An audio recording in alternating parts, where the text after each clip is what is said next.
Welcome, everybody, to Respawn, please! The video game podcast where two dum-dums come together to talk all things video games. I'm your host, Jesus, and with me, as always, the Curious Gamers, the Mercy Main, who may not be Main anymore. I don't know. You'll tell us eventually.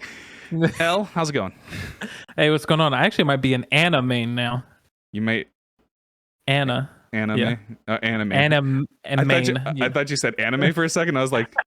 It does sound like anime, but yeah, anime. I've been playing a lot of anime. I actually played a little bit of the beta the other day. I played like a couple matches, and it does feel different for supports now. As I got into it because of this new tank, and I'm like, oh boy, I can't play the same characters I used to. And there's one less tank now too, and all that. So yeah, exactly. So five player instead of 6, right?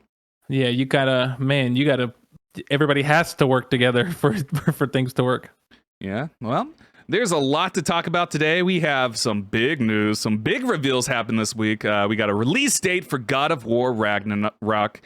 We have Forspoken was delayed. Skull and Bones is back, and it has a release date, and it got gameplay footage. We're going to talk about Xbox games with gold. We'll no longer have Xbox 360 games. Gwent Rogue Mage dropped today. If anybody's a fan of Gwent, I am. That's why I put it into this thing. And then, of course, we have a roundup of Game Pass things happening in July for the first half of July, and some of those already happened. There's some awesome games coming this month for Game Pass. If you looked at the list, there's some. I didn't realize how many awesome games are going to be coming out. I was like, holy shit, there's so many good ones. There's a lot. But before we dive into all that, we sort of already touched on it. But what you been playing, Elle? All right, so I've been all over the place. Of course, I played a little bit of Overwatch to the beta, just a little bit, but mostly I've been playing Hollow Knight, loving it. Woo! Hollow Knight. Yeah, it's so funny because when I first started, I was like, I don't know if I'm getting into it. I was like, let me give it another hour or two, and so I just kept playing, and then I got into it. I got hooked. I was like, oh man, this is so cool. Playing Hollow Knight, also, of course, Fall Guys. And then I'm going to start Firewatch. Oh, and then also playing a lot of Slay the Spire. So. Yeah, well, Slay the Spire is the one you got to play all the time. So, I mean, that's just the most easy, digestible game. Of course, it's one of the most digestible games ever. And then now I bought Slay the Spire for the Switch. So when I'm done in my room here, I go upstairs sometimes and I'll just bring my Switch with me and just play Slay the Spire on there. Nice. So much fun. What you been playing? Well, I've been playing a whole host of things, and you got a little thing in front of your face because I was increasing the volume on you. Whoopsie. Oh. I left it there. So I've been playing Fall Guys, of course. I've been playing it on my personal stream. Nice. I played today. Oh, boy. So it's a new marathon. Started a new marathon to get nice. stuff. And it's it's centered around Sweet Thieves.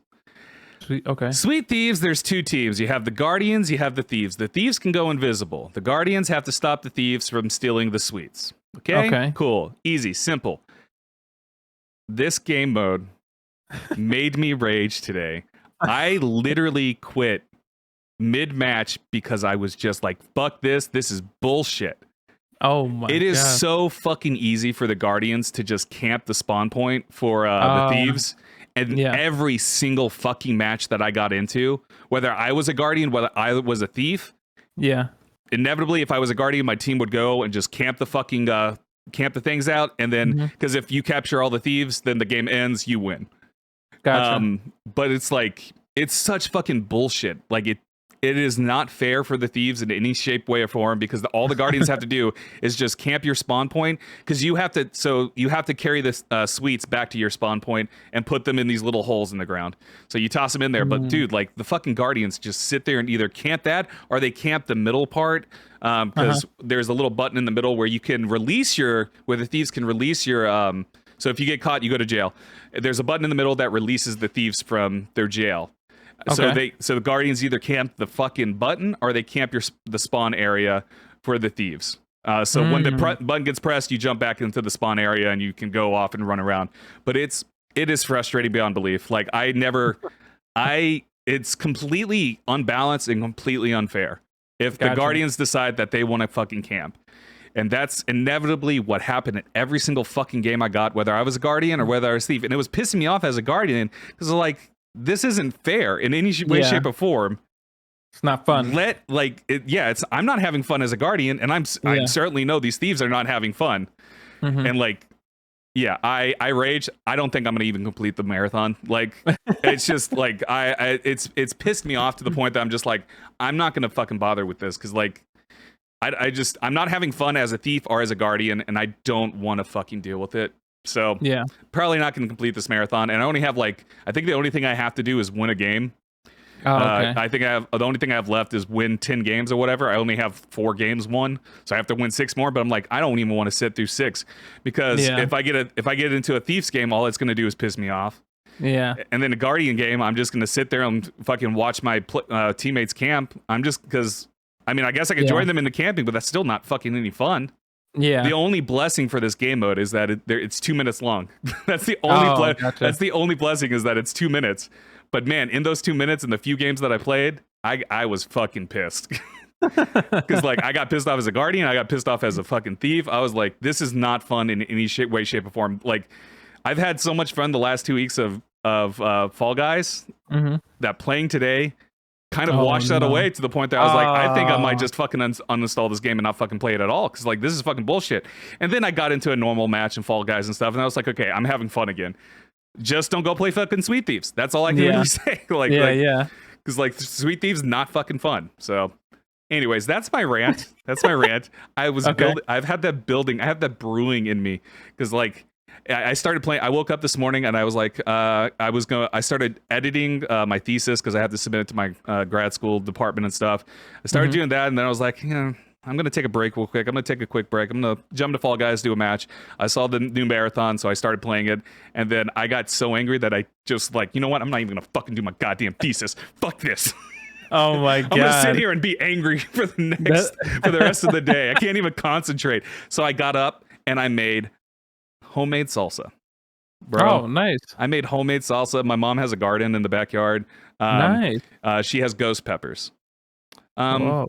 So we picked ghost peppers. There was like about 8 of them. So I picked them. I cut them up. We also had tomatoes out there, so I picked the tomatoes too, and I cut them up, mixed it all together, put it in a food processor and stuff.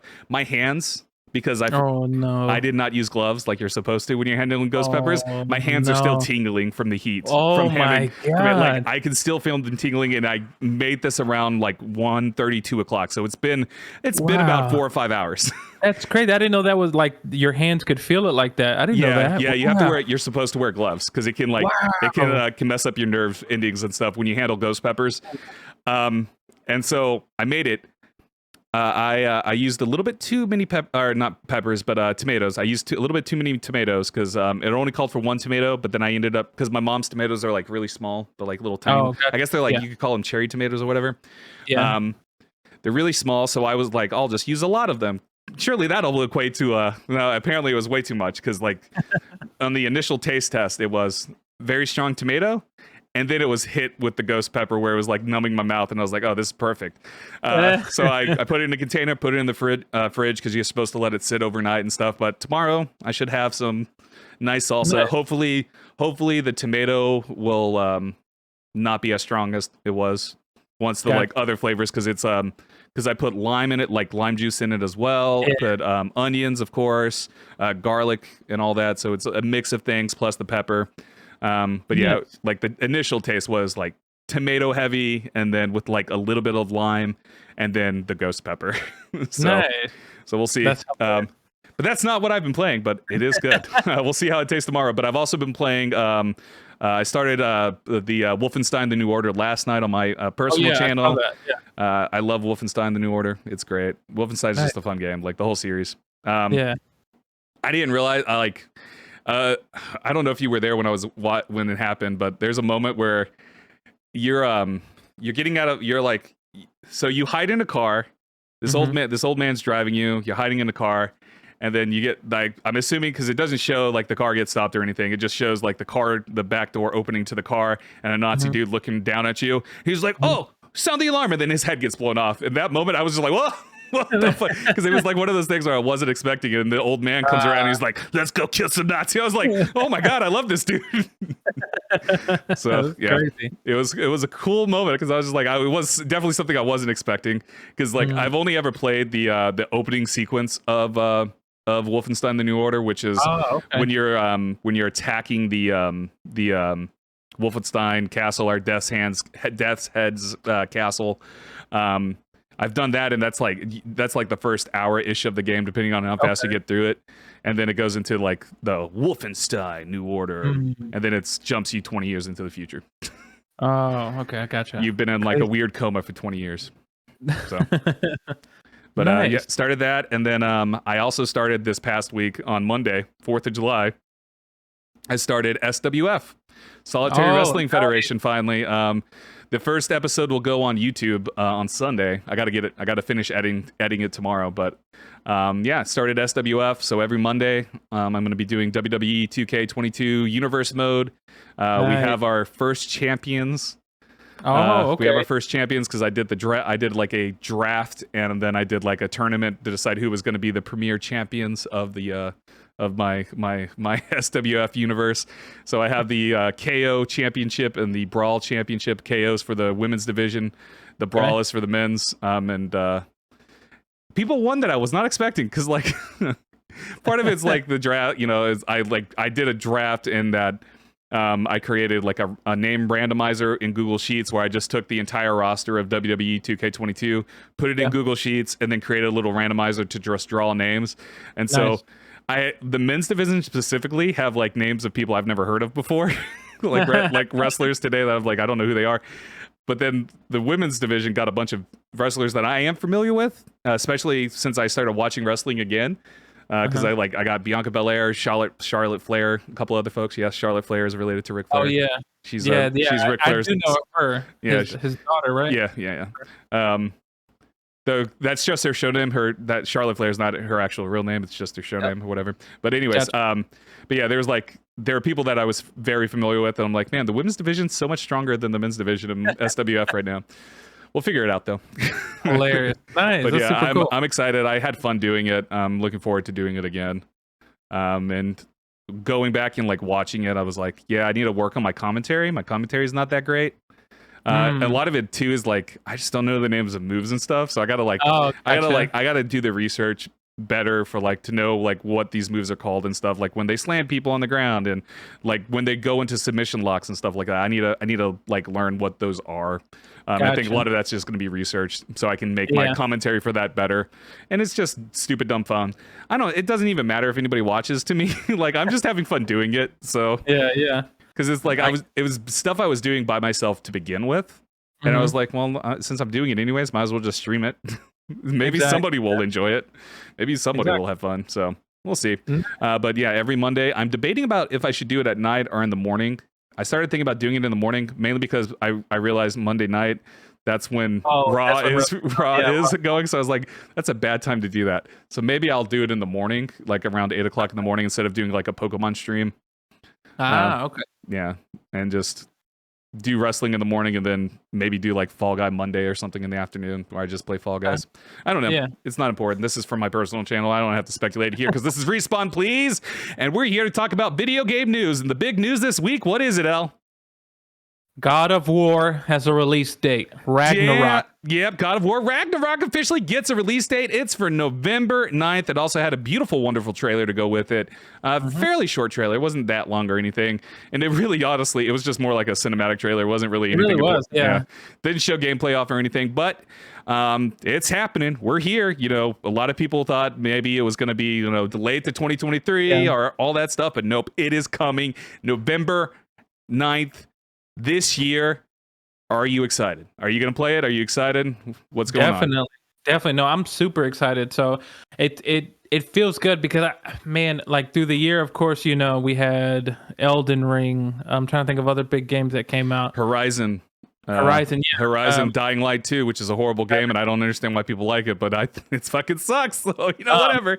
But it would have. I'm glad that the developers and everybody they feel. I hope they feel secure enough that hey, we're sure that it's dropping and we're happy with the product where it's at. Yeah.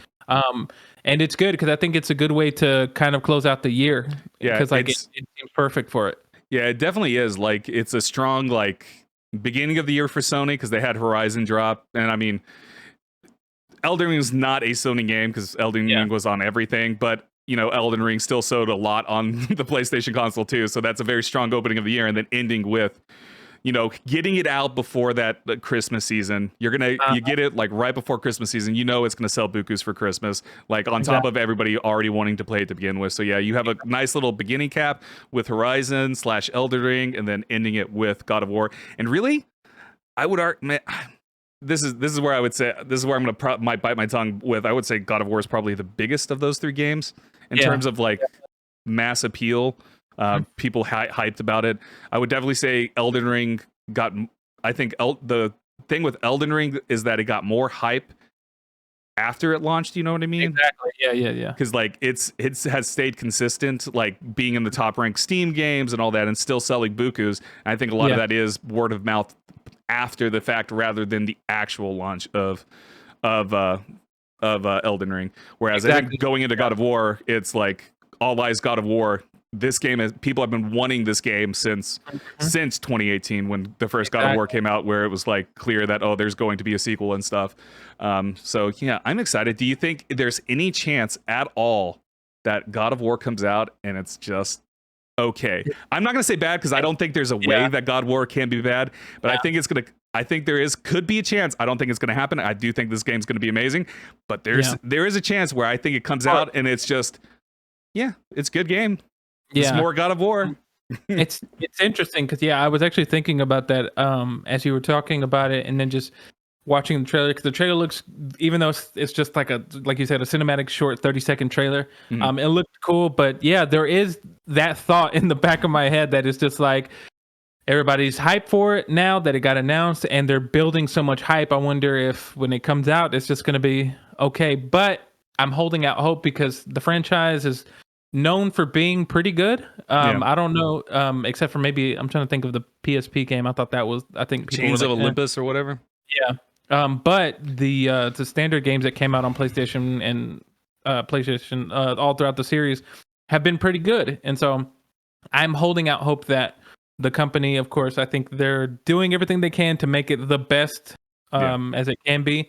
But there is that thought in the back of my head of like, I think what's going to happen is that people are just going to be so in love with it, and then I think maybe after the fact we'll get like real opinions, if that makes sense, because like I think because when Elden Ring first came out, of course, like you said, it didn't have the I don't think legacy is the right word. It didn't have the pre kind of notion of people being like super big fans of it until after it came out, and so this one though has that legacy of like the previous games, and has so much hype and build up for it that now it has to live up to it. I think like with the Elden Ring thing, it was like, if you're a Dark Souls fan, you're gonna play Elden Ring. Exactly. And then it was when the reviews came out for Elden Ring that you can get in this. This is the most accessible in terms of, I shouldn't use the word accessible, but it was the most approachable of all of the Dark Souls games, where if you had previous, like, didn't enjoy Dark Souls, like I didn't enjoy Dark Souls, like I couldn't get into that gameplay loop. Elden Ring did capture my attention for a while. Inevitably I fell off, because it was like, it doesn't have enough for me to keep playing in terms of like what I look for in video games.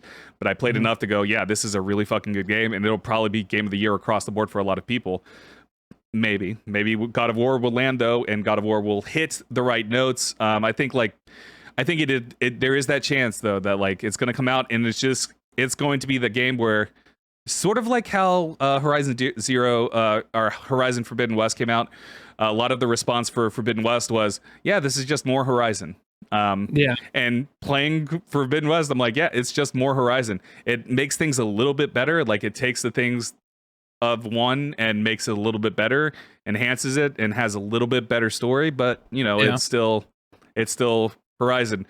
Didn't accelerate. It didn't like elevate the series in any way. And there's a chance that God of War comes out and it's the same way, where it's like, I'm just playing God of War 2018 again with just a little bit better stuff and a new story. Yeah, I think the thing that's going to be the big determining factor on whether or not this game is great is going to be the story. I think that's going to be the thing that makes it stand out for sure. Exactly. Just because, Kratos, he's like a memorable, if not one of the top characters for like Sony, and he's just a great character overall. His complexity, and if you're into like the story, and so that's going to be the big determining factor. Because I was going to ask you too. Then, say the game comes out. Do you think? Let's say it gets good reviews. It gets great reviews. Then does this game become bigger than Elden Ring? I'm gonna say no. I don't think it's going to sell nearly as well, just because it's a PlayStation exclusive. Oh, okay. Yeah. I don't think it's gonna sell the numbers that Elden Ring did, simply because Elden Ring had the benefit of going PlayStation, PC, Xbox. You're right. Like, it crushed the sales on Steam. Like, Exactly. Yeah. right there, that's already like a higher player base than PlayStation. True. I think I think it has the possibility of being the best-selling game on PlayStation. Yeah. I could see like that. I think it could outsell Last of Us, Spider-Man. Yeah. I believe right now Spider-Man is the most sold game on PlayStation. Let me look that up real quick. Okay. Yeah, I could definitely see that. I was gonna say that I think, what is it? I think with Sony, if I remember right, with this God of War, because I know, of course, the previous God of War, it took, was it a year or two for it to actually come to PC, if I'm correct? And I think with this one, Sony said that it'll be a year before it comes to PC, if I remember right. I don't know if that's correct. Don't quote me. Yeah. Best selling PlayStation 5 games. No, I'm just gonna look at PlayStation 4 games then. What are the best selling games on PlayStation 4 right now? God of War 2018 is the number one, and then it's Minecraft, Uncharted, then Marvel Spider-Man. But yeah, God of War 1 has 19.5 million copies sold. Wow. Crazy. And that's just on PlayStation. So come on, Sony. I'm getting, this is from Wikipedia, so it could be lying to me. It could be lying to me. I don't think it is, but compared to how did Elden Ring sell? Elden Ring sell numbers. Will you buy the off to incredible start? I just want the hard numbers. Buy the numbers. All right. That doesn't tell me anything. Okay, so that's just giving me Steam numbers. It's not giving me PlayStation numbers. Oh, okay. Will you buy the God of War Mjolnir edition? No. No. It looks cool and everything, but it's like what, $250 or something like that?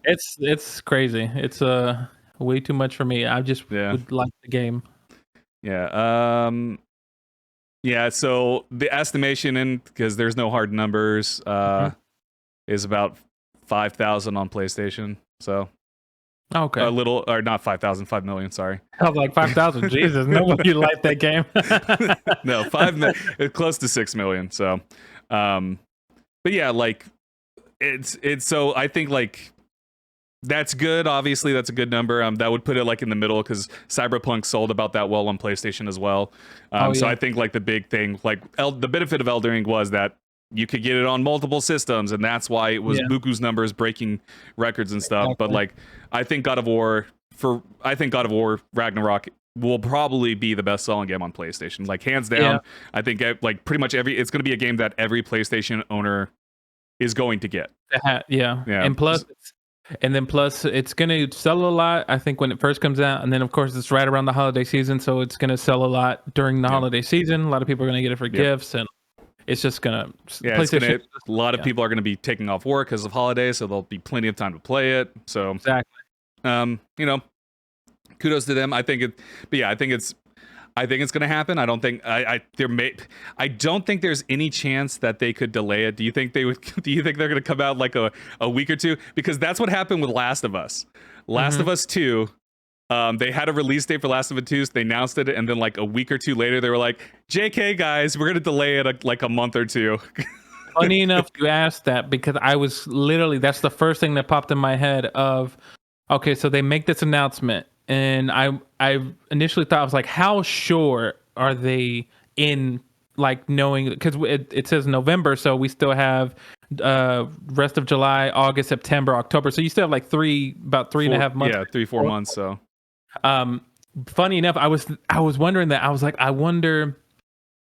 I think it's coming out, but then again, it'd be crazy if they're like, actually, psych, and come November 1st, they're like, actually, guys, you got to wait till January. Yeah, I mean, because that's what happened with Last of Us 2. They announced it for, I think they announced it for like February, right? And then they were like, JK, guys, it's gonna come out in March, so or April or something like that. Or maybe it was May. It was something like that. They delayed it. They gave it a release date, a hard release date, and they're like, yeah, it's not going to change. And then a week or two later, they're like, actually, guys, we're gonna. So maybe this could be that too. They could come out and be like, okay, guys, we got you all excited. I know last week we got you all excited, but God of War's delayed. We're gonna delay it until 2024. What? We'll kind of see more as like the next few months roll around to see if we get another trailer, maybe gameplay. I mean, I think it's coming out. I don't think it's gonna. I don't think they're gonna repeat a Last of Us, because that did like piss people off. Granted, Last of Us 2 went on to sell bukus, even with people fucking complaining about it being social justice, blah blah blah. Fucking idiots out there, because gamers are fucking stupid. Sorry, all you gamers out there. You're stupid. I'm kidding. I love all of you, but you're stupid. Guess what? I am too, and so is Elle. We're all stupid, you know. Hilarious. But yeah, I don't think there's any way that they backtrack. Like, I think that would be so weird. I mean, maybe they didn't learn from the Last of Us stuff, Last of Us 2 delay, with giving the hard date and then going JK 2 weeks later. But I think this is one of those games where they could technically be like, if they wanted to, they could do it and still be like, you're still going to buy the game when it comes out. Well, I mean, that's essentially what Naughty Dog did too with Last of Us 2. They're like, yeah, we're going to delay this game. You're still going to buy it. And hey, guess what? They were right. You still bought it. So I think like, Santa Monica Studios could definitely go, yeah, we're going to delay. We're delaying. It's coming out in February of 2023. Everybody would be like, that's not fair, blah, blah. They'll rage until February, and then they'll all go out and buy it. And they'll be like, wow, amazing. This is amazing. I love you. Oh, this is worth it. Good job of delaying it. And I think, like, the only thing that I could say that possibly could delay God of War is that they'll go, oh, we don't want to have a Cyberpunk kind of reaction where they'll, like, see, oh, there's some major bugs, and we don't want to have a Cyberpunk situation on our hand where CD Projekt Red released an incredibly horribly buggy game at launch and destroyed any goodwill they had. Oh yeah. Granted, they're slowly building it back up, but like, yeah, it's so I mean, that's the only thing that I could see happening. They could look at it and go, ooh, there's some major bugs happening, and we gotta take some time to actually fix those bugs, and we're not going to be able to get it fixed in time for a day one patch, I guess you could say. Exactly. So definitely, we'll see. Yeah, we'll see. We're seeing November. I'm probably gonna play it.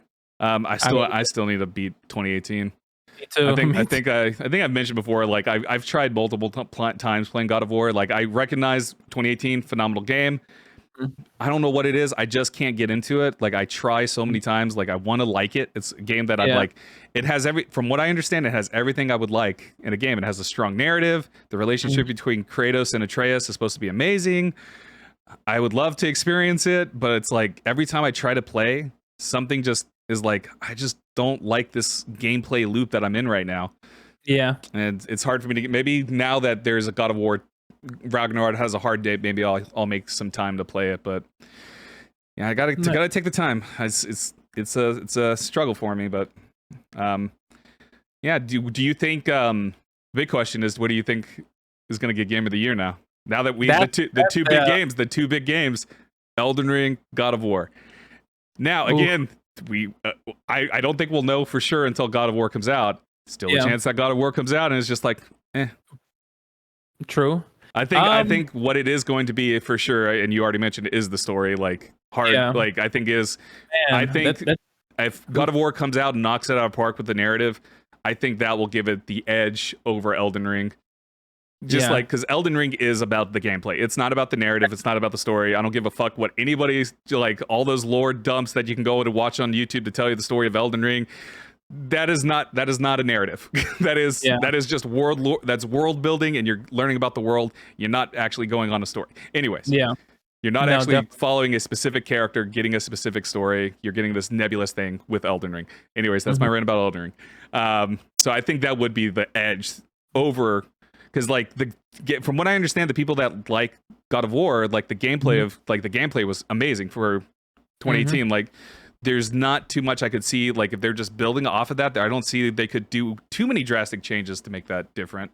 Definitely. I think it would just come down to what is the story doing narratively? What is this relationship between Kratos and Atreus? What is the relationship between Kratos and these Norse gods that are still overlooking everything and stuff? And what exactly is this Ragnarok? Obviously, Ragnarok is the destruction of the world tree and Asgard and all that. But exactly, no, definitely. I think if God of War knocks it out with the story, I think God of War wins. Yeah. Game of the year. Now, if they do okay and it's still a somewhat good story, I think then Elden Ring takes over. But I don't know. I have a feeling that I think God of War is going to knock it out story wise. I think that's what I'm leaning towards. So. Yeah, I think it's going to knock it out of the park too. And I think what's really going to happen is that across like multiple like the IGNs, the GameSpots, the Game Awards, all of that, I think it's going to be like split. It's going to you're going to have outlets going God of War is game of the year. No, Elden Ring's game of the year, and then of course fan base are going to all fight. No, I'm right, you're wrong. And it's going to be like whatever guys, none of this fucking matters. But, exactly. Cuz like we'll probably have our own game of the year thing. And if you leave it up to me, I can tell you right now, I'm not selecting Elden Ring as my game of the year because, like, I don't like Elden Ring. Like, I recognize that it's a good game, but it does nothing to me personally as a player. So if I'm basing it off just my feelings, then yeah, Elden Ring wouldn't be up there. Now, if I'm going to look at the technical aspects and like what it does gameplay wise, then sure, Elden Ring is up there as the top game right now. But yeah.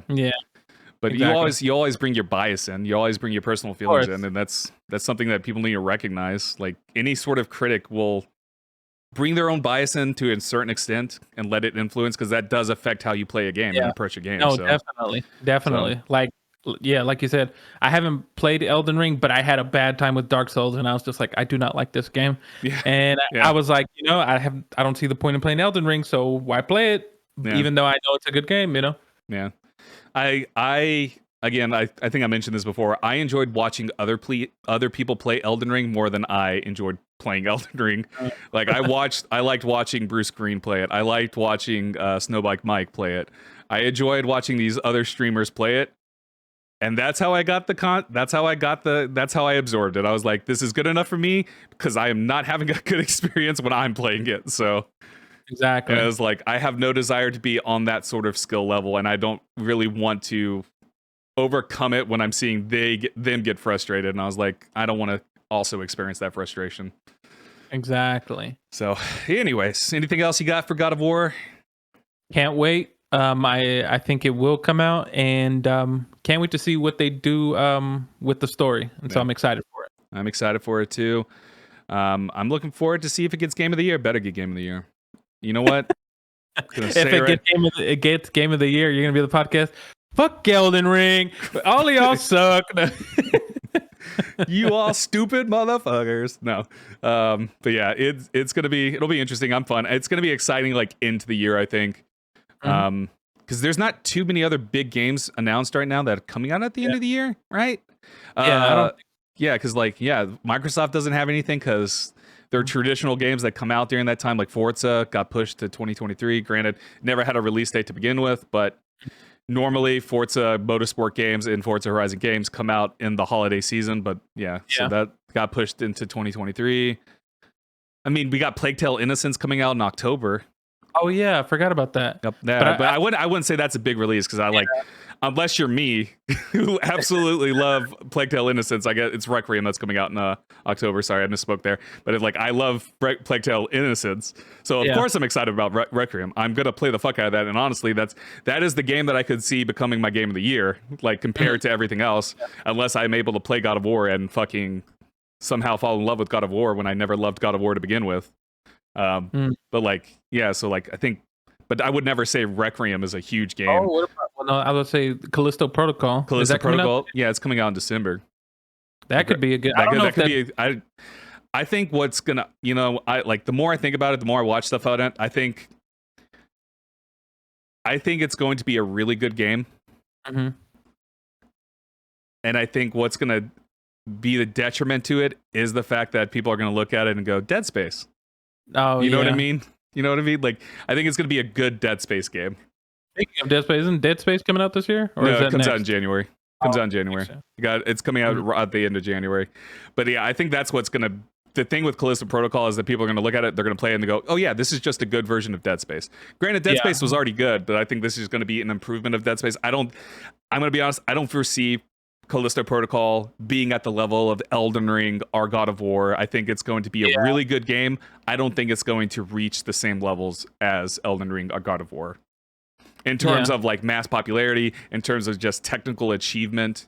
Maybe I'm wrong. True. Maybe Callisto Protocol is going to come out and then everyone's going to be like, no, this is the game of the year. This needs to be the game. But honestly, like everything I've seen is just like, yeah, I think this is just going to be a better version of Dead Space, which is a good thing. Which is like, because Dead Space is already an amazing game. Like I just recently, when I say recently, back in May, I played through Dead Space 1 and 2. Fucking love Dead Space 1 and 2. Dead Space 3, horrible game. Don't ever play it. Dead Space 1 and 2, though, phenomenal games. They hold up well.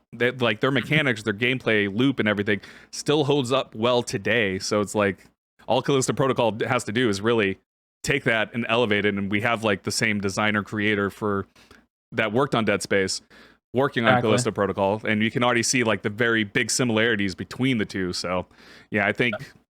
it's really hard to say. Like, I don't think Callisto Protocol is at the same level as Elden Ring and God of War, though. No, I don't think so either. We'll just have to wait and see. Unless that story's amazing, then I'll be like, oops, sorry, Elden Ring. So, but next question, the most important question: do you think Star Wars Legos: The Skywalker Saga could come in and win everything? Do you think it's going to sweep? Because apparently it's a good game. I still haven't played it, but apparently everybody loves it. It's a great game. I'm going to give it to them now. So they're game of the year. Game of the year right now.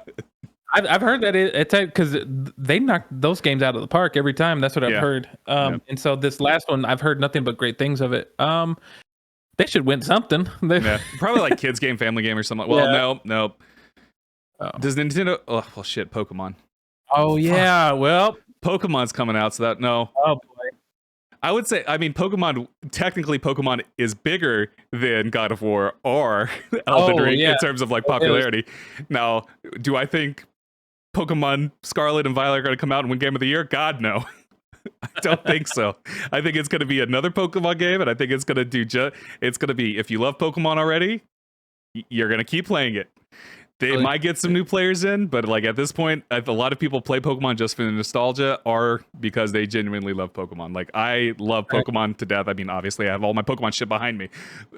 I do shiny hunting, so I will be playing it. Do I think it's going to be Game of the Year? God, no. It's going to come out and it's going to get like 7s, 8s probably.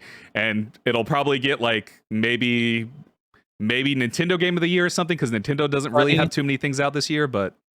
Funny you say that. It'll like this. It probably wouldn't win Game of the Year, but I have a feeling it'll, of course, outsell Elden Ring and God of War because of how popular it is. Probably. So, but anyway, can't wait for God of War. Yeah, it'll be interesting to see. Now, moving on to some bad news, depending on how you feel. Forspoken is delayed to 2023. Forspoken was a game that was supposed to come out in October, I believe. And I think so. And it got delayed until January 24th. This is directly from the Forspoken Twitter page. As a result, and this is a quote, as a result of ongoing discussions with key partners, PlayStation and Santa Monica Studios, we have made I don't know if that's true, don't quote me on that. We have made the strategic decision to move the launch date of Forspoken to January 24th, 2023. All game elements are now complete and development is in its final polishing phase. We would like to thank you for your continued support and patience on this journey. Your excitement for the game inspires us every day, and we cannot wait to share more about Forspoken with you later this summer. So this is an exclusive PlayStation game. I do think there's some of it has to do with God of War releasing because this happened like on the same day within like a few hours of each other. I think the God of War stuff was first and this came later. But yeah, this happened on the same day and like because of how close the release dates were, I'm like, yeah, this probably got. I don't know for sure, obviously. Maybe there is a whole bunch of stuff, but it also makes sense. Like, yeah, let's move Forspoken, a game that this is a new IP. We don't know how well it's going to sell. Forspoken doesn't look that great, to be honest. Like, if the gameplay trailers, I'm interested. I'm cautiously optimistic. I want it to be good, but it doesn't look that great just from the gameplay trailers. And so I think it's a smart move. Let's put it into January. We already have the heat of of God of War is probably going to start dwindling by then, and so PlayStation fans are going to want something new. You know what I mean? Exactly. Whereas Definitely. if you release it in October, people are going to look at it and go, "Well, God of War is just a month away. Exactly. I'm going to say for God of War instead of where this would, you know what I mean?" So I think this has Exactly. I think putting it in January opens the door for the opening of another big year for Sony potentially, Exactly. and all of that, and then also.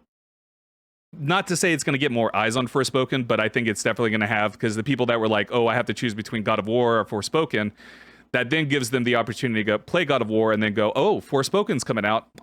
That's my game I'm going to play in January then." You know, so Definitely.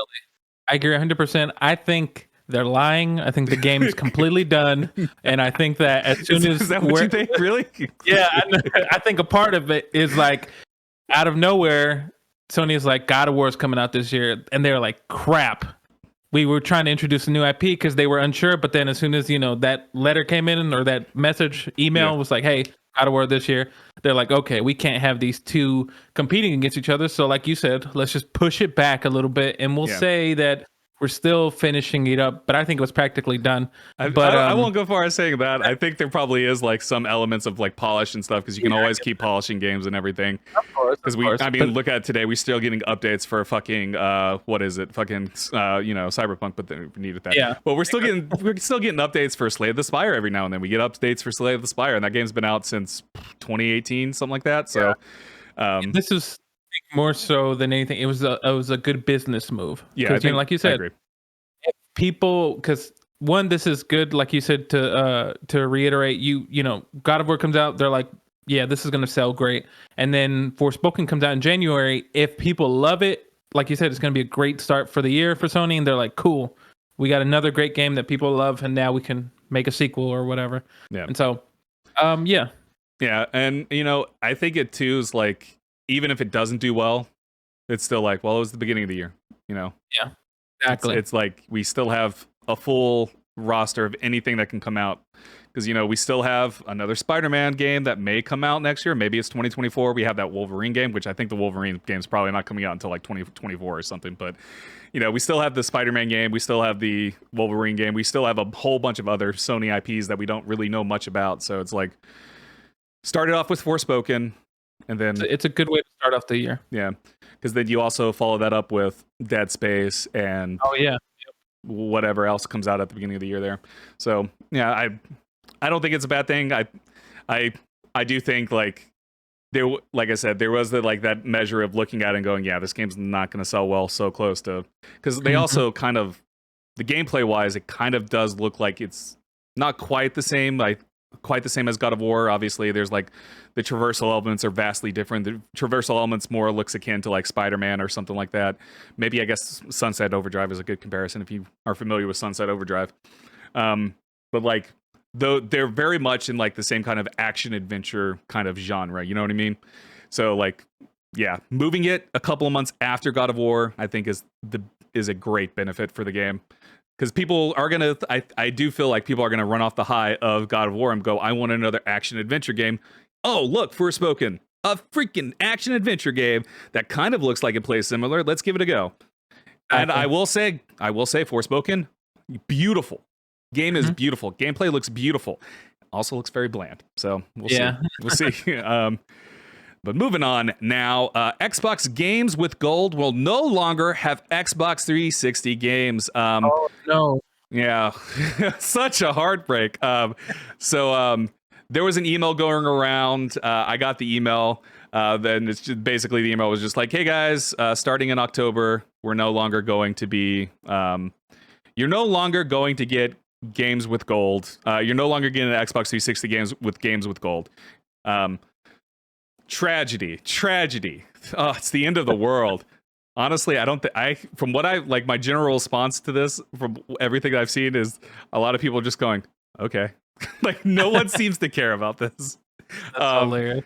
I have linked to a GameSpot article that talks about it a little bit more, but yeah, it's the response to this has just been okay, cool. How do you feel about it? Do you care? No, yeah. I don't care at all. I'm just like, all right, whatever. Hey, if that's what you're doing, Xbox, Yeah, like honestly, like Games with Gold has not been good for a while. Even like on the Xbox One or Xbox Series X side of things, it has not been good.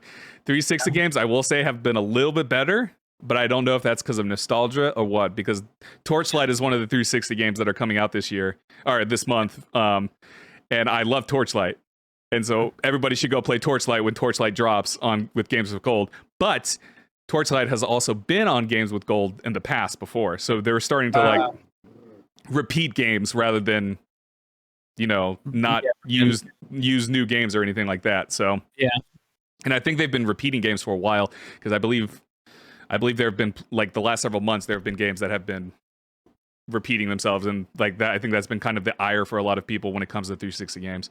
But like, yeah, so it is what it is. Like I saw that, got the email, and I was like, cool, whatever. The only thing I'm like confused by, are they gonna like fill in that hole? Because right now, you know, you get free games a month. You get 4 free games a month in Xbox Games with Gold. You used to get 2 Xbox 360 games and 2 Xbox One, Xbox Series XS games. Are they going to replace that with 4 Xbox One / Xbox Series X games, or are they going to just now you only get 2 games a month? That's my question. The email doesn't address that. I haven't seen anything that really addresses that. Not that it's necessary, I think, because again, Games with Gold has not been that. Honestly, it hasn't been that great, and honestly, like with Game Pass, I'm kind of confused on why they keep doing it. Exactly.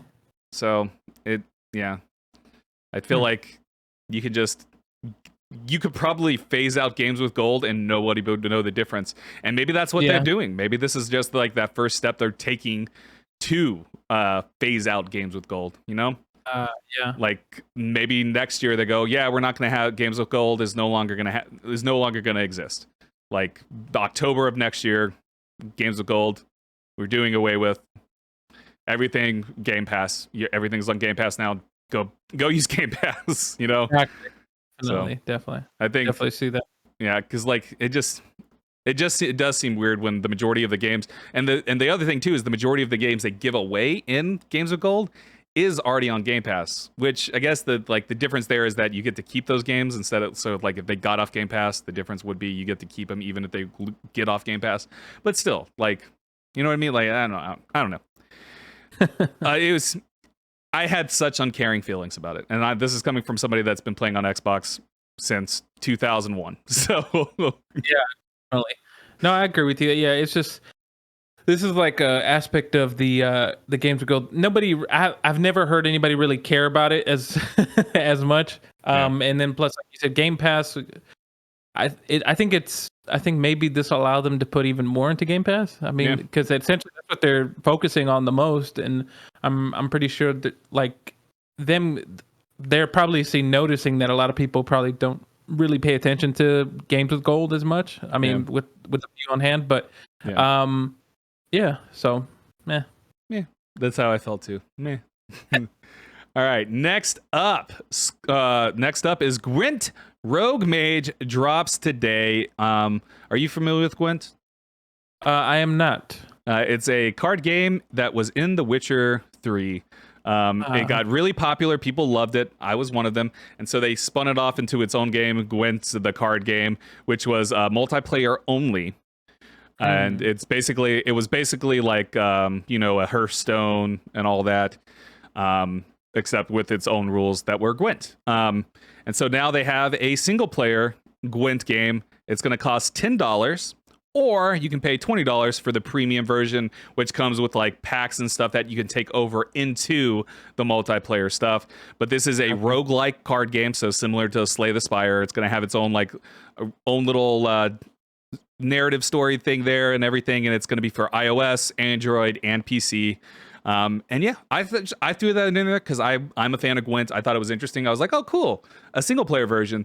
Like one of the things the reason I loved Gwent and The Witcher 3 was just like playing against AI, having fun. That was like a bonus thing that you could do while you're playing The Witcher 3. When it became a multiplayer thing, I tried playing it, and like all multiplayer things, I kind of fall off because I'm like, I don't have the time and dedication to just sit here and try to build the best deck possible to beat other players. I don't have the money and the funds to buy all these booster packs for to build up my deck and stuff. So I was like, I'm just gonna throw that to the wayside.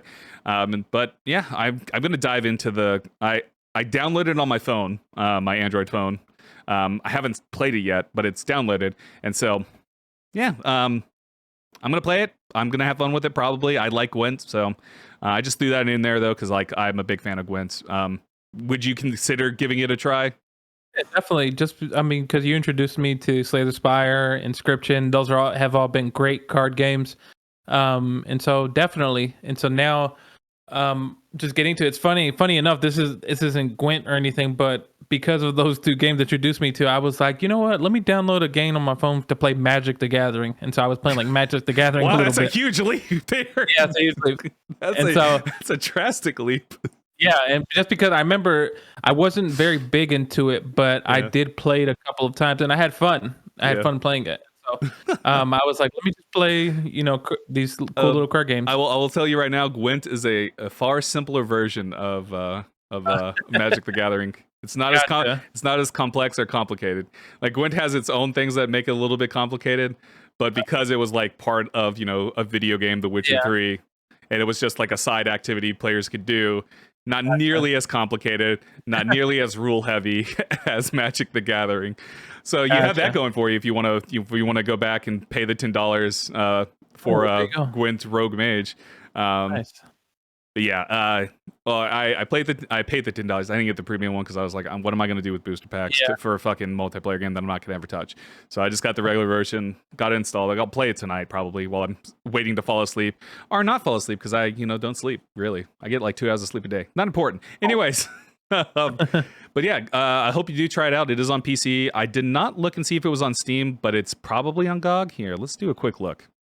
Okay. Let's do a quick look. GOG. Have you ever used GOG at all? GOG? Good old games? Nope. GOG is owned by the parent company of CD Projekt Red, which is just called CD Projekt. Yeah, so Gwent Rogue Mage is on GOG. You can get it now there. And then Steam, let's check on Steam. Man, it's beautiful. Oof, it does not have good reviews on GOG. Oh boy. It has a 3.9 out of 5, so not horrible, but yeah, about average. Yeah. Gwent Rogue Mage is also on Steam, so you can definitely get it on Steam. Nice. Let's see what the response is. Mostly positive. Only 137 reviews on Rogue Mage. But yeah, so it's like it is a roguelike similar to Slay the Spire and stuff, which which has me interested in playing it and stuff. So if I like it enough, I'll probably buy it on PC for sure. Very nice.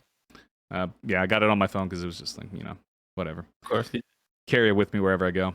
Nice. Because I don't have a Steam Deck yet. Do you want a Steam Deck, by the way? I know this is like completely different conversation here, but no, definitely. I've thought about it. It's not necessarily like it's more so like not a necessity as much. Just because I guess I'm trying to think of the game that I play from like Steam. Yeah, but think about it though. If you it essentially turns your Steam library mobile.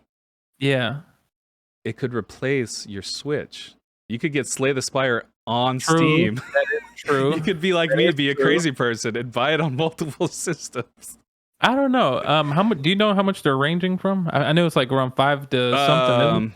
Well, let's go look on Steam. It tells you the prices on Steam. I'm still logged into Steam. No, I'm not. What happened to Steam's? I thought I was still. Why did you? No, okay, there we are. Steam Deck, right there. First thing that's open on the page. It's so you can get a 64 gigabyte. Which why would you do that? For 400. You can get a 256 gigabyte for 529, or you can get a 512 gigabyte for 649. Oof. Yeah, maybe one day. Yeah. If you do any of those right now, you won't get it until October 2022 or later, is what it says on the Steam page. Crazy. So, I mean, they're high in demand, and like everything I've seen about it is that it's like an amazing piece of hardware. It's like yeah. I want to get one, but I also am like, I don't really do any sort of mobile gaming because like my Switch stays docked the majority of the time. And while I have a Switch Lite, which is back here, you can sort of see it, the little blue thing that's you can barely see there. Yeah, right there, right there. I haven't turned that thing on I haven't turned that thing on since I was just trading between my Switches, trading Pokemon between my Switches, and that's the only reason why I turned it on was because I needed to evolve my Kadabra into Alakazam. So I had to evolve my Haunter into Gengar. That's what I had to do. So Hilarious. that's all I had to do. Like that's the only reason why I touched my Switch Lite, because I just like in general don't do any traveling with. I don't do any mobile gaming really. I'll try the Gwent game on my phone, but Yeah. And as I've already said, if I like it, I'll buy it on PC too. So yeah, I've traveled before where I've brought the Switch and I played it like on a plane or in a car if I was. Well, then imagine you got the fucking goddamn freaking Steam Deck and you got your Steam library. You can play your Inscriptions. You can play your Slay the Spires. You can play your porn games. I don't know. But I kind of feel like, I mean, I already have the Switch. I already have Slay. I feel like I have what I need right now. Yeah. So there's not really, not really a necessity for it. All right, I'm gonna like subtly drop. Hey, are you gonna get a Steam Deck anytime soon? Like I'm gonna do that every episode, so subconsciously it'll be in your brain, and then one day you're gonna be like, I have an extra $1,000 I can spend. Oh, a Steam Deck. I don't know why your thoughts would immediately go, I have an extra $1,000 to spend. I think I'll waste it on that Steam Deck. Why am I doing this? You'll order it, and then you go, oh my God, Jesus' subliminal messaging worked. It's not even subliminal messaging because I'm just straight up saying it. But Exactly. It's just lingers in the back of your brain forever. And then and this is the caveat, I'm going to say, are you going to get that Steam Deck anytime soon? You should give it to me. Did you hear what I said? Exactly. You're like, oh, I'm gonna give this to Jesus. I don't really use it. Here you go. And I'll be like, oh, thanks, El. It's linking in the back. Yeah. My dog is barking at a squirrel. I don't know. You can see my window right there. There's a squirrel hanging out right outside of it. He's barking at it. It's like the squirrel's on the tree just mocking him. That's hilarious. Squirrels in this fucking area fucking bold as hell, because they don't run from my dogs. They just stare at them and like they'll climb up the tree and then turn around and just like mock them. They make like these little chirping sounds, as like they're making fun of them. It's great. Anyways, moving on. That was Gwent. Going into Skull and Bones is back. Do you remember this game? Do you remember when this game got announced a while ago, years ago?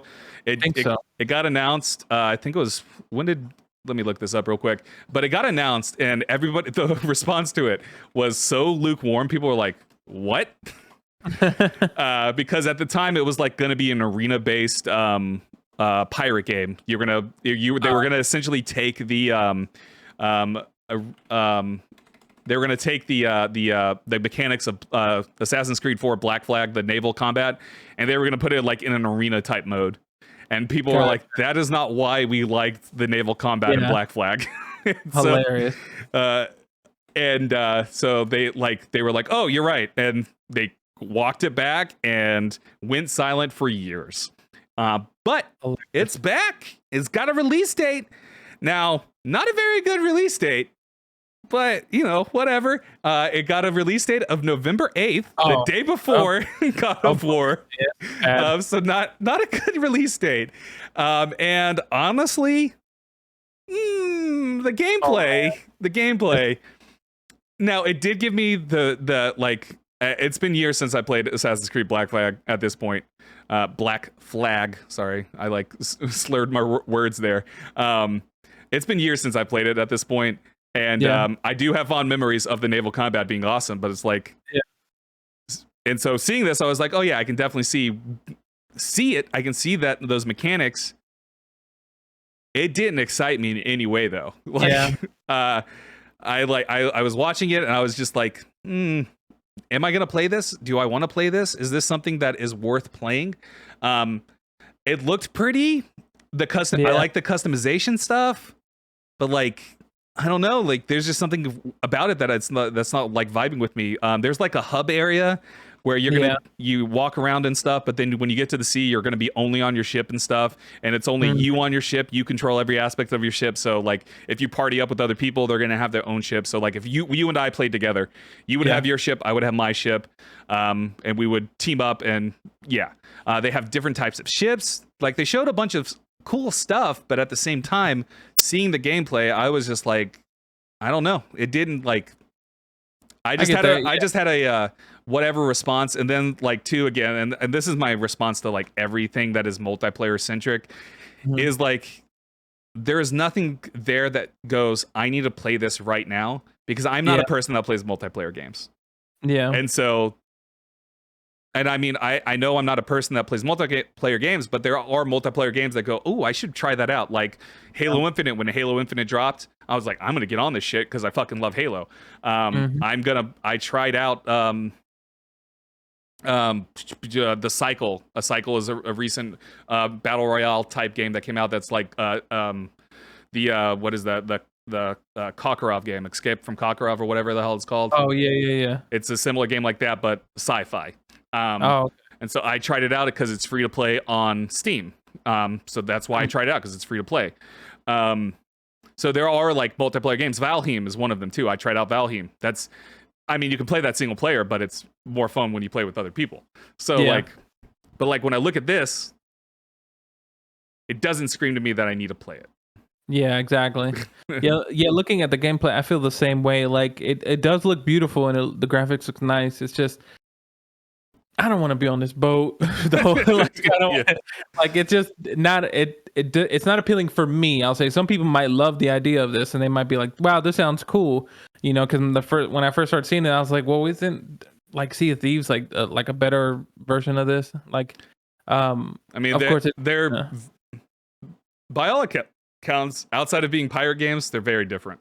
Yeah, true. Because Sea of Thieves, you know, everybody is on one ship together, and then you can leave your ship to go on islands and stuff. You can't do that in Skull and Bones. So and so I don't know. I mean, for one, I think it's bad timing on them on the release date. It's bad timing, and I think releasing it as a full price game is going to hurt them too. $70.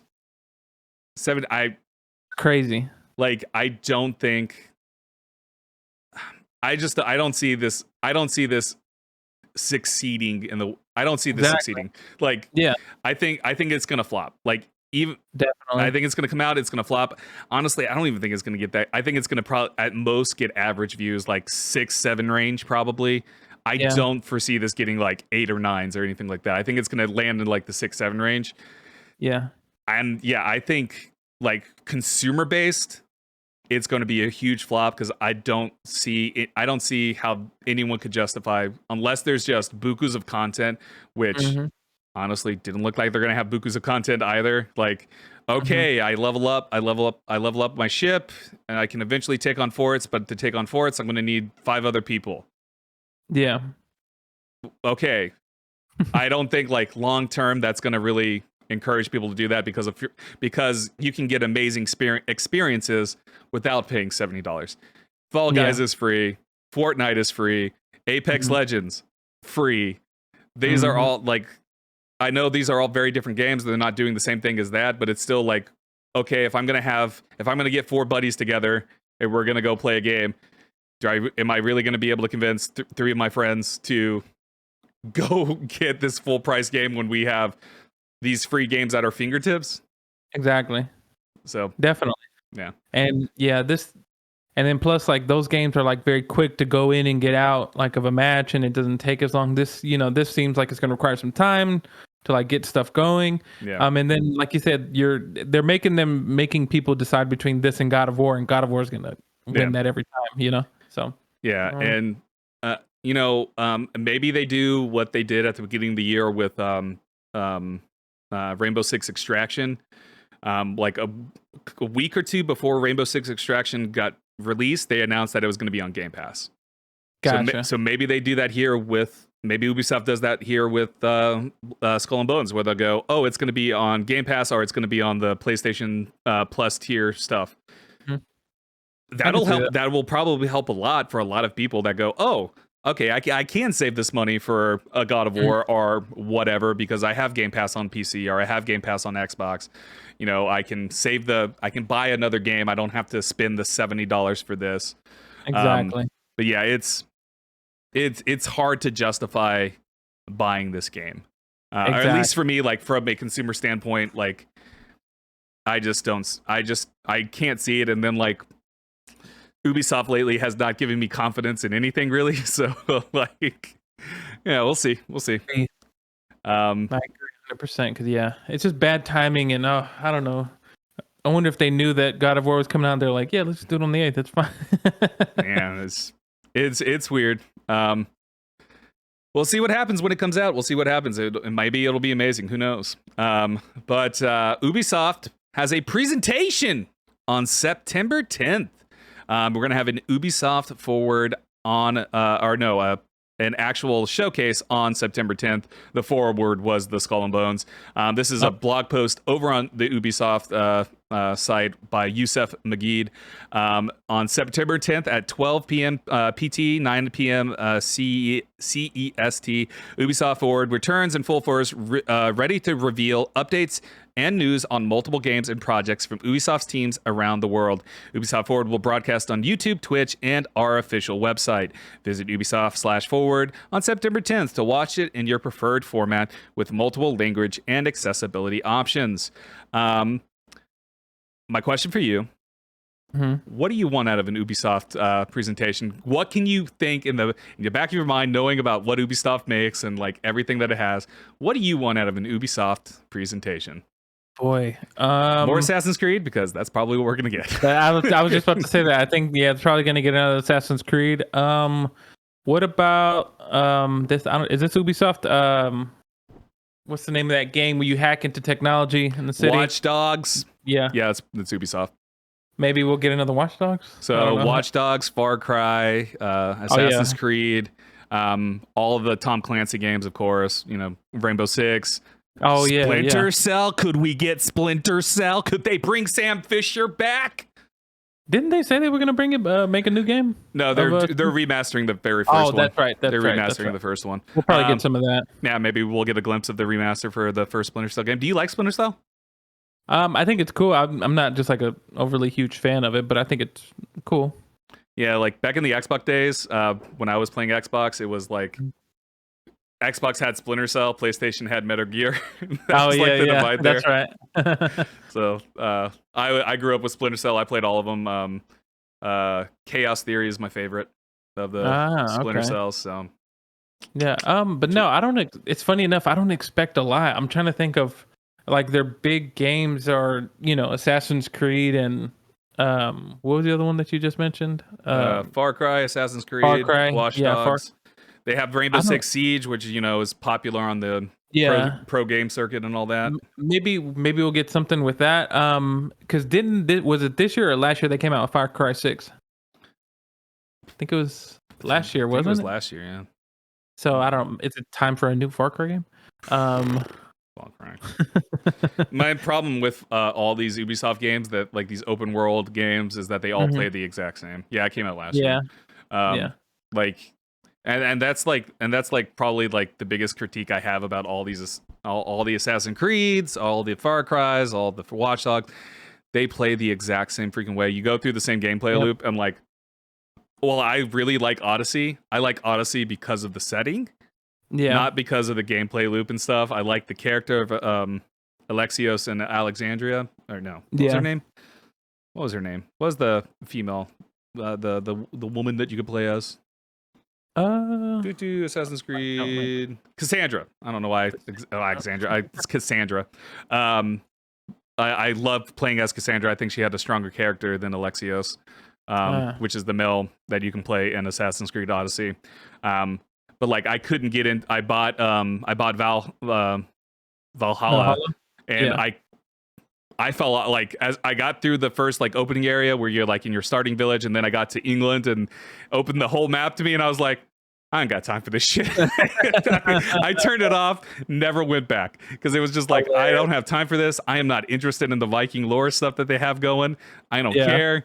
So I looked at it, I was just like, I'm done. And like looking at Far Cry 6, I've like seen the maps of it. I'm just like, I don't got time to explore all this fucking shit. Like and all of it's just like fluff and checklist stuff. So it's like, I don't know what Ubisoft could show on their presentation for me that would make me go, I need to play this. Because even like if you look at Skull and Bones, like on the combat, they had icons everywhere.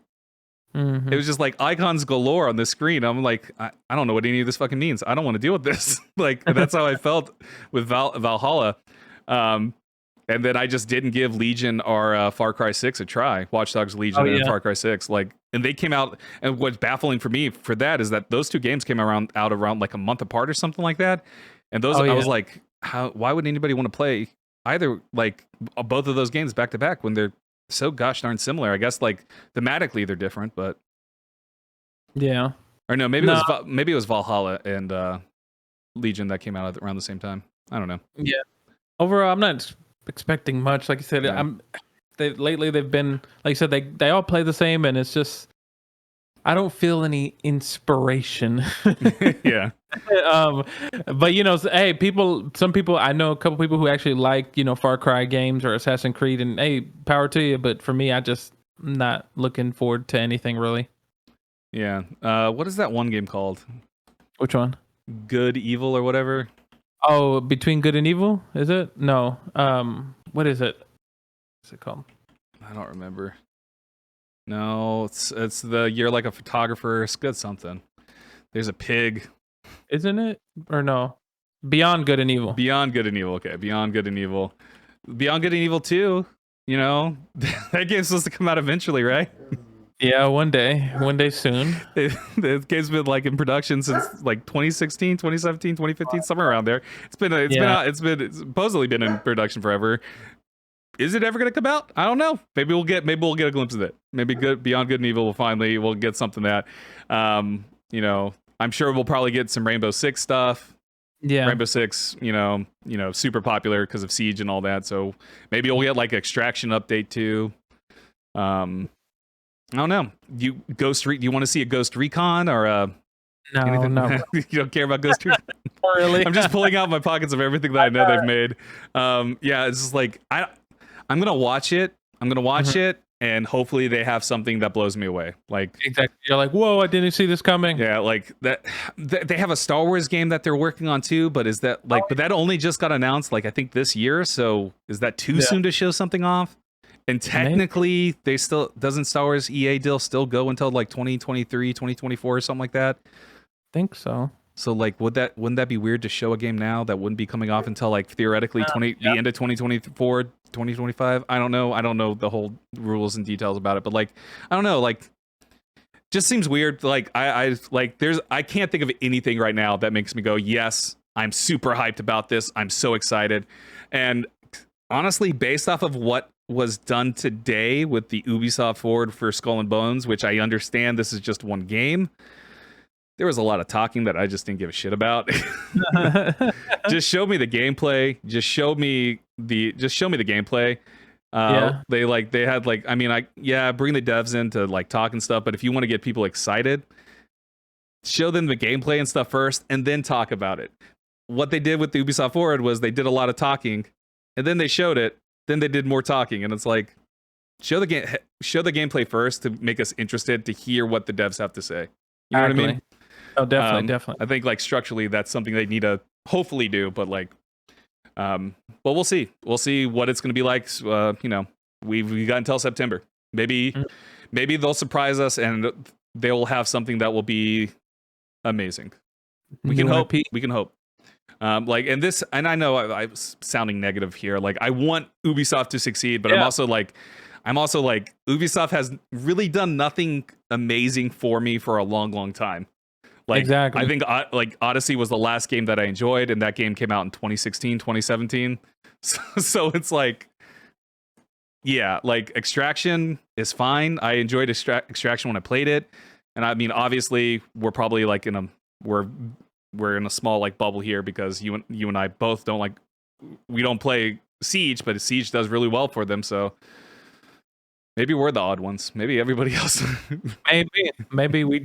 I don't know. Everybody else is like, we love Ubisoft, and hey, maybe if you love Ubisoft, let us know. Sorry for dragging it. You know what? I've been converted. That's hilarious. I've been converted. I love Ubisoft now. Ubisoft's the best out there. The best company in existence.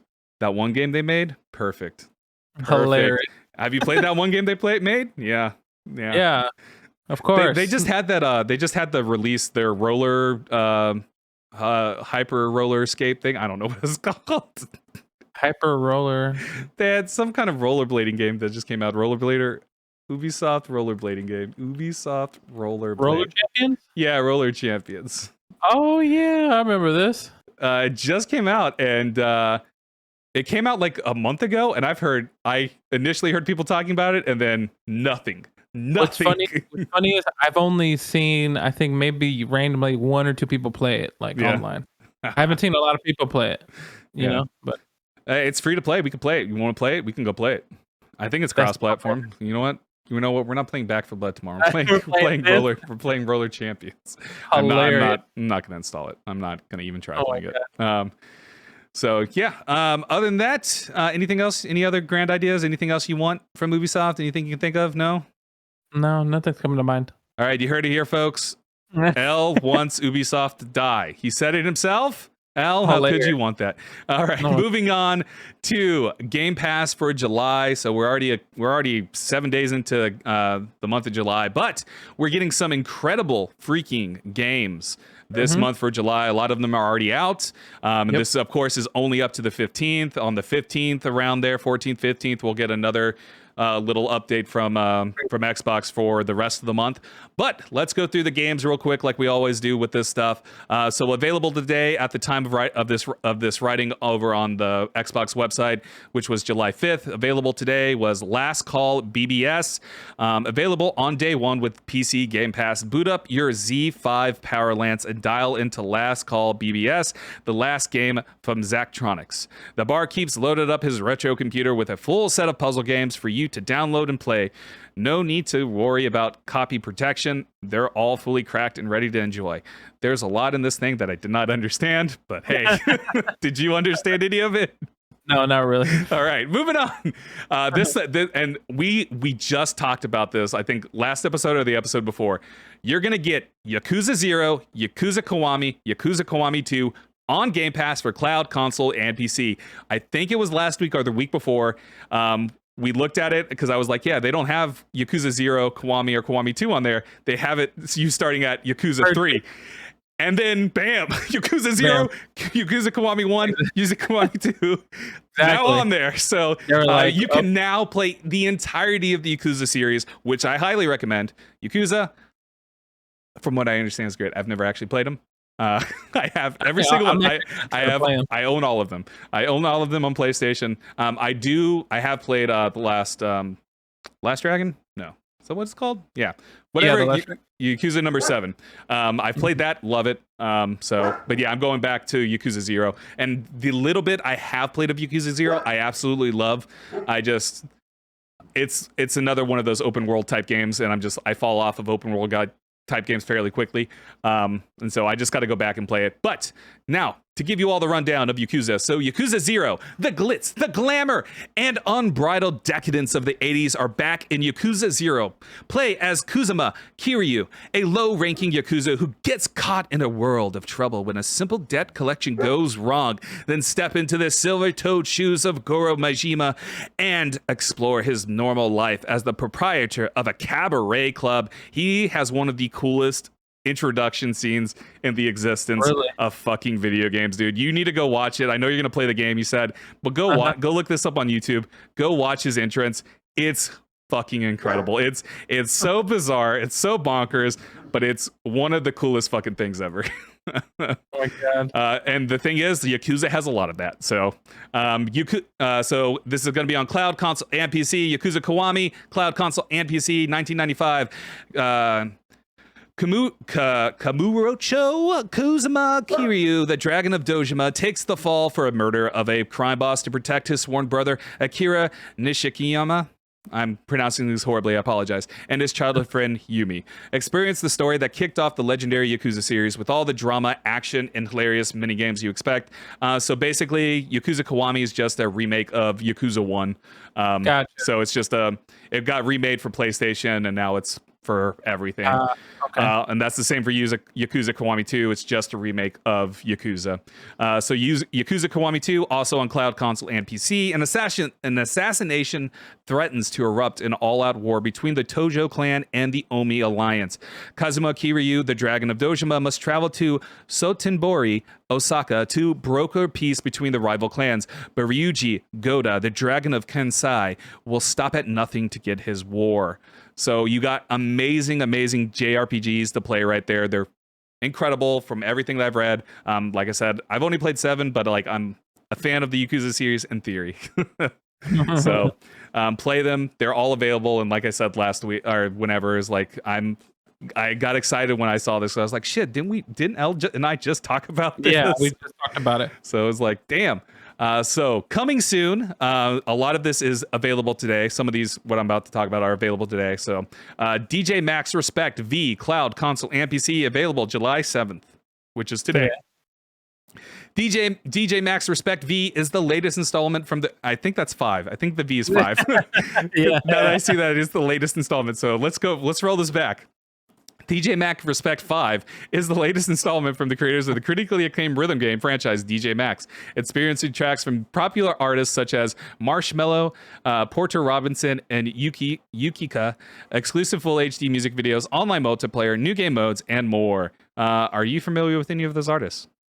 I know Marshmello. I don't know anybody else. Yeah, I don't know. I don't even know who Marshmello is. Cool. Are you gonna give this game a try? Probably not. It's a rhythm game. You don't want to try a rhythm game? Okay, well, whatever. Next up is Match Point Tennis Champions, July 7th, available on day 1 with Game Pass, which is today. Match Point Tennis Champions is a modern take on tennis, featuring a true-to-life on-court experience supported by a deep career mode and unique rivalry system. The game places a strong focus on tactical realism, positioning, and aiming, allowing the player to move their superstar in exactly the right way to get the most out of their shots. That sounds like a nightmare. But oh my god! Are you gonna give this one a try? You're gonna give tennis? Might give this one a shot. Actually, I might give it a shot. Yeah. All right. Awesome. Give it a shot and then report back on it. Gotcha. Next up, Road 96, not Route 96. Road 96, Cloud, Console, and PC, July 7th. Again, today. On this risky road trip to the border, you'll meet incredible characters and discover their intertwined stories and secrets in an ever-evolving adventure.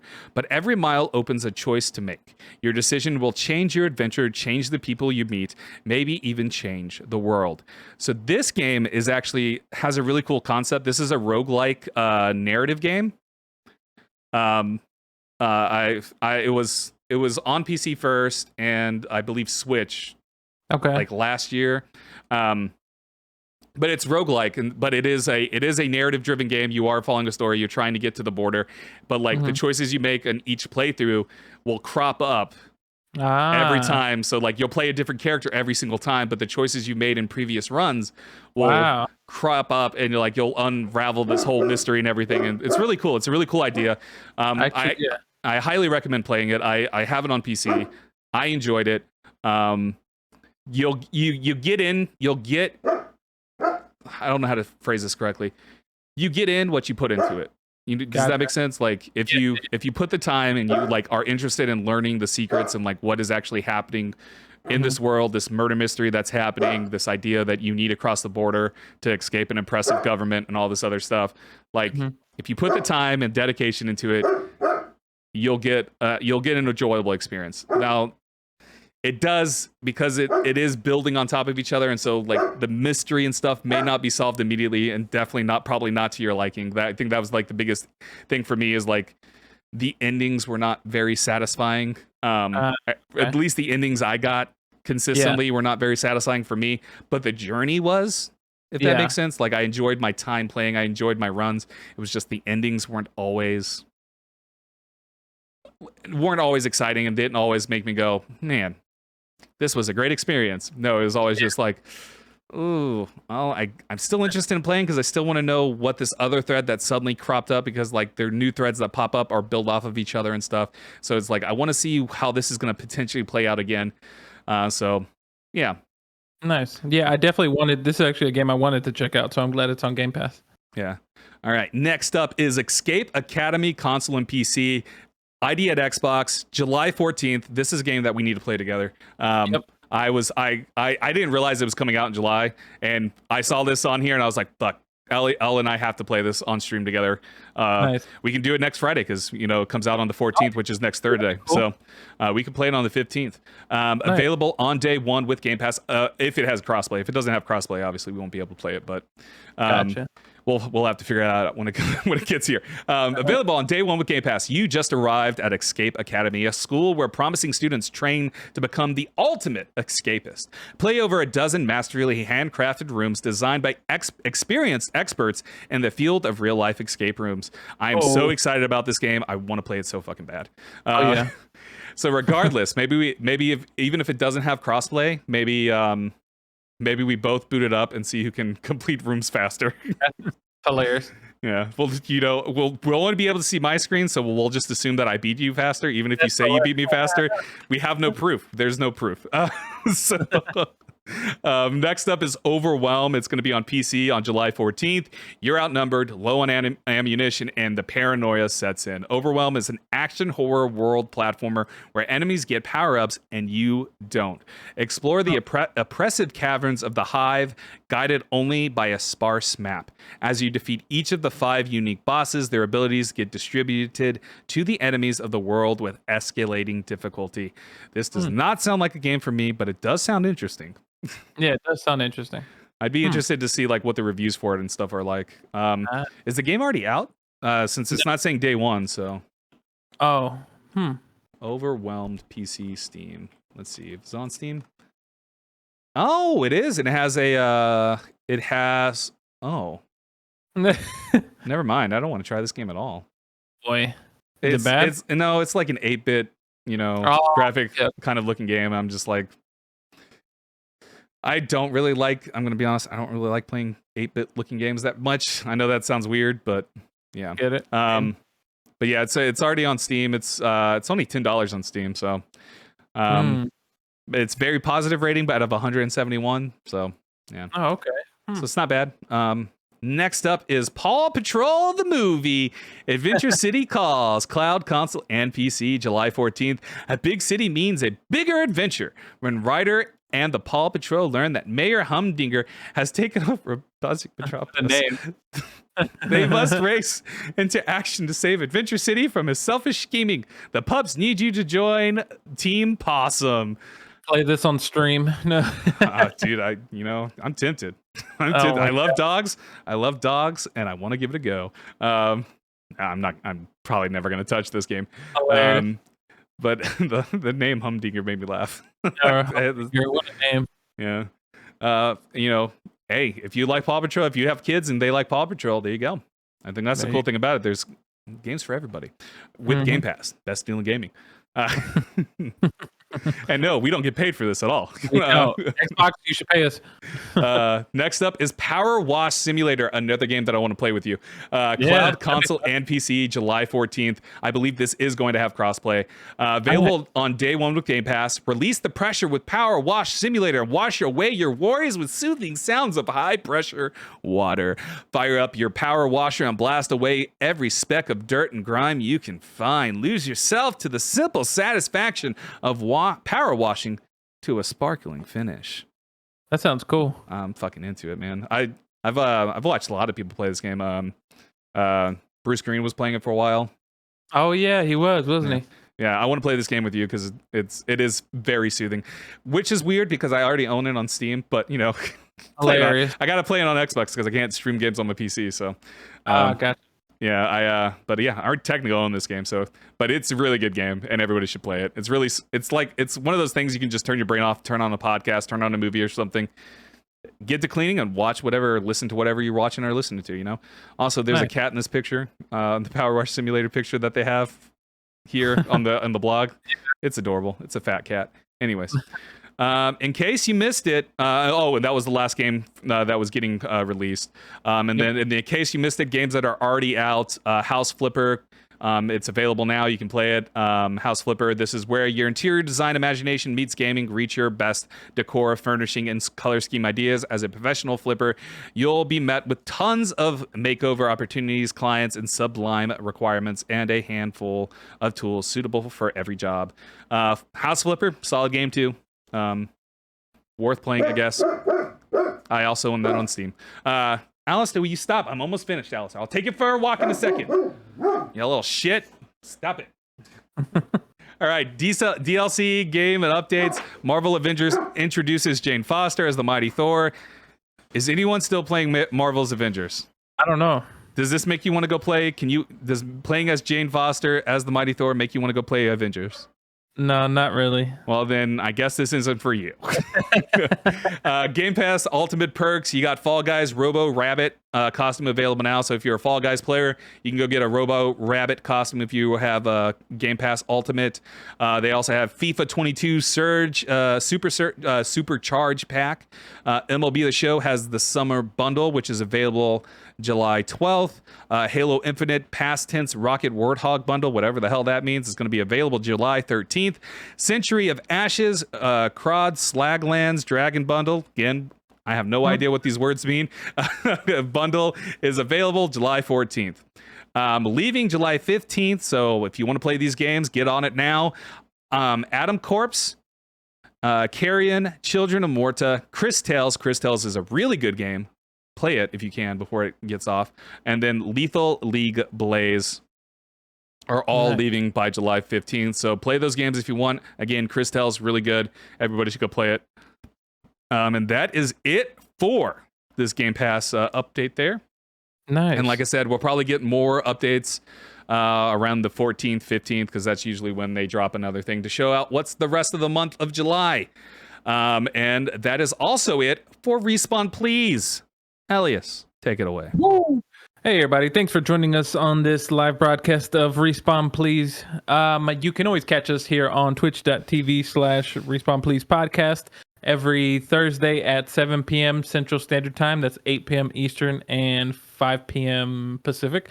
Also, if you miss out on the live podcast, you can catch us on YouTube. Sorry, my dog is wanting me to pet her, so I'm petting her. It happens. You can catch the recordings of the live podcast, the video version, on our YouTube, which is Respawn Please Podcast. You'll find us on YouTube. Just type that in there. The audio version comes out every Sunday at 6 a.m. Just look up Respawn Please Podcast, or excuse me, just Respawn Please, and we'll pop up. You'll see us. Make sure you all follow our social media account for the podcast, which is at Respawn Please Podcast on Instagram and TikTok.